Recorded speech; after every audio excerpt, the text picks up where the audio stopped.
Hi friends, welcome back to Barn and Soul, the podcast where we reflect on life through the lens of animals, history, and the natural world. Broadcast from right here at Dalby Farm in Situate, Massachusetts. I'm Kendall, and today we're doing something, I say this every week, a little different. Is it different? I don't know. We're going to talk about chickens, but not in the how to raise them or what they lay sort of way. No. Today we're traveling back in time, but to discover the sacred chicken, the bird that once guided warriors, stood guard at temples, symbolized gods, and maybe even saved the sun. We've had chickens at Dalby for years, since 1861 in fact, and currently our flock includes mainly Australorps, which are stunning, glossy black birds with rich heritage. They're smart, gentle, and curious, and I can't help but wonder sometimes if they remember a little of their ancestral mystique. So grab a drink, settle in your walk or chore or moment of calm, and let's get into the myths, magic, and mystery of chickens. But before we dive into folklore, let's anchor ourselves in a few fast facts, shall we? Chickens were domesticated over 8,000 years ago, likely first in Southeast Asia from a wild species known as the red jungle fowl. By 1500 BCE, chickens had reached Egypt, Greece, and Rome, moving west along trade routes. They had arrived in the Americas with European explorers somewhere around the 1500s. Chickens are now the most numerous bird species on Earth, with over 27 billion alive at any one time. That means for every one human, there are 3 chickens. And yet, in many cultures, chickens weren't even originally food. They were omens, ritual tools, and spiritual messengers. So let's dig into those roles and where they show up around the world.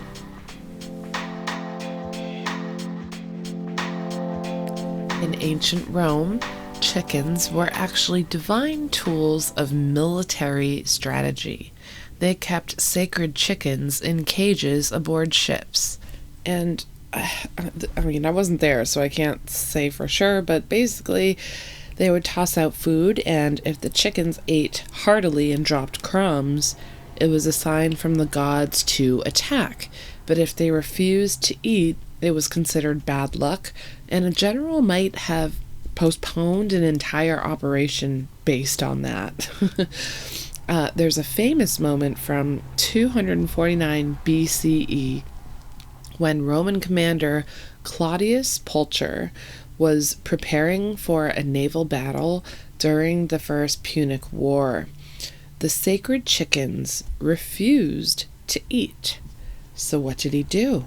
He threw them overboard, saying if they won't eat, let them drink. And guess what? He lost. Badly. Thousands of Roman sailors drowned, and the omen became legendary. Could you imagine a war hinging on a chicken's appetite? I can't.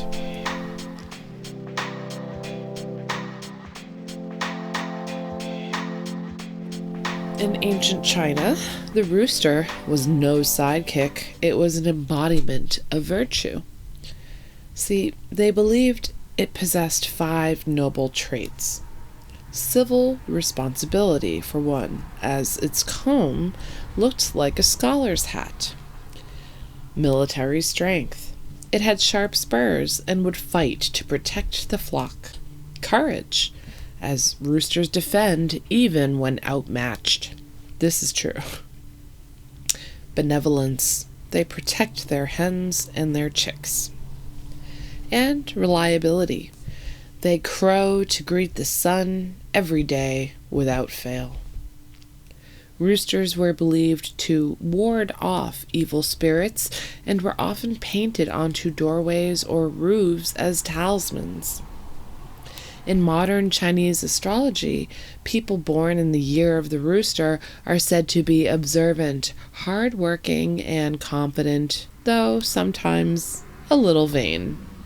Does that sound familiar to anybody? In Japanese Shinto mythology, the rooster plays a starring role in the story of Amaterasu, the sun goddess. She once hid in a cave, plunging the world into darkness. The gods tried everything to coax her out, but what finally helped was a rooster, whose crowing outside reminded her of the world's need for light. Ever since, the rooster has been sacred. In fact, for centuries, killing a rooster on shrine grounds was forbidden. Some temples still allow roosters to roam freely. It's poetic, right?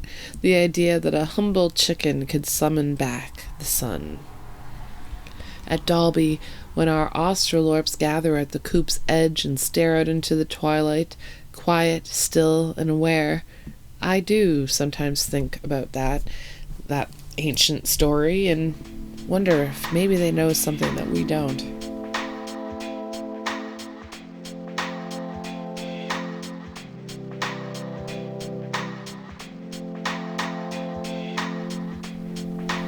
Across the African diaspora, chickens remain deeply spiritual. In Yoruba and Vodou tradition, chickens are believed to communicate with the divine. They're used in offerings and read for signs, not in cruelty, but in sacred ceremony. Chickens are considered messengers between the physical and spiritual worlds. Colors and behavior mattered too. A white chicken might be offered to a deity associated with purity and healing, a red one for power or protection. These practices traveled to the Americas with enslaved people, adapting in places like Haiti and Brazil and the southern U.S. In a world where chickens are often seen as disposable or forgettable, these traditions ask us to stop and to see them as keepers of energy and bridges between realms. And I think that matters. In Christianity, the rooster shows up in the story of Peter when he denies knowing Jesus 3 times before the rooster crows. Since then, roosters became a symbol of truth, awakening, and spiritual vigilance. That's why many old churches in Europe have a rooster on the weather vane, not just for wind, but as a reminder to be faithful and awake. In rural Germany and Scandinavia, there were stories of a night crowing rooster being an omen of death, but also of guidance. A good rooster could scare off spirits. So next time you hear one crowing at an odd hour, don't be annoyed. Maybe it's just doing its job, guarding the threshold. Chickens were so precious in medieval Europe that laws protected them. In 14th century England, harming a neighbor's rooster could result in a fine or even a court appearance. And ancient Egypt, while chickens arrived relatively late to Egypt, I think around 1500 BCE, they quickly became symbols of rebirth, especially due to the egg's resemblance to the sun, the daily cycle of death and resurrection. The chicken also plays a role in atonement ceremonies before the Jewish tradition Yom Kippur. The bird is waved over a person's head while a prayer is recited, symbolizing the transference of sins, although today many use coins or plants instead.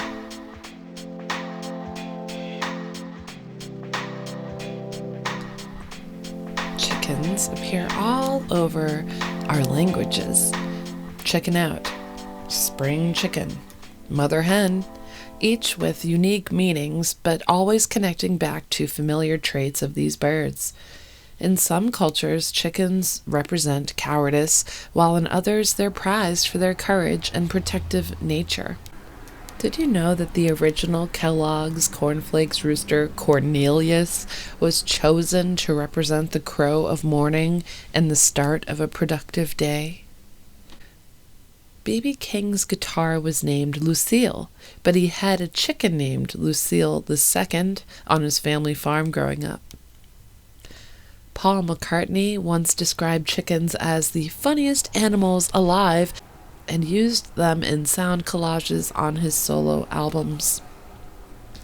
In sports, in some parts of Southeast Asia, cockfighting still persists despite the very real ethical concerns. And while we'd never support animal fighting at Dalby, it does reflect a long and complicated human fascination with chickens as both symbols of power and vulnerability.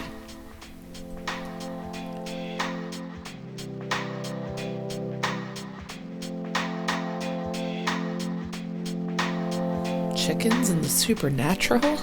What? But dream interpretation across many traditions. Dreaming of a hen or rooster can symbolize incoming gossip, fertility, or a message from the spiritual world. And when we're talking witchcraft and folk magic, chickens are often associated with protection spells. And in Appalachian folk magic, a black hen was considered a guardian against evil. In Haitian voodoo, the chickens are sacred offerings, believed to carry messages to the Loa, the spirits that act as intermediaries between human and the divine. In parts of the Caribbean, burying a chicken feather under your doorstep was believed to guard the home from unwanted spirits. And in other symbolism and proverbs, Swahili, the proverb, "Don't insult the cock in the morning and expect eggs in the evening," reminds us not to disrespect what sustains us.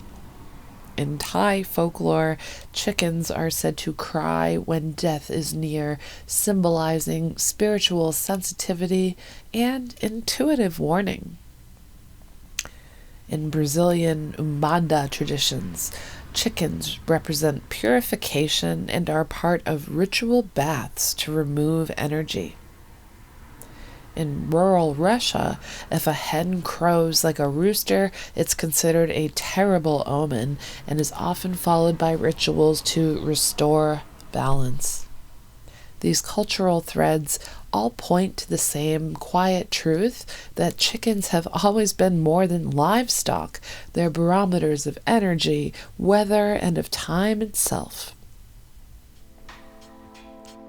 When I walk through the chicken yard at Dalby and I hear them softly clucking, it's like they're in some timeless conversation, and I'll find myself wondering, what the heck are they saying, and what stories are they really carrying, and how much memory really lives in feathers?